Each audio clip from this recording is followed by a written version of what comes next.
Hey everyone, so in today's video I'm going to show you how to copy a YouTube video link in your mobile application. So the first thing you want to do is open up your YouTube application. And once that loads, you're going to want to find a video that you want to share. So let's just do this one for example.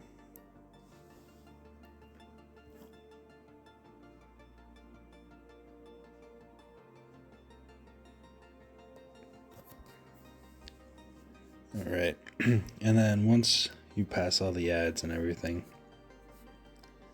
right down here you're going to see the share button. You just want to click on that. And then from right here you can just simply click on copy link. And then now that link should be copied, and now you should be able to paste it to any text messaging or any applications that you want to post it to. So thanks for watching.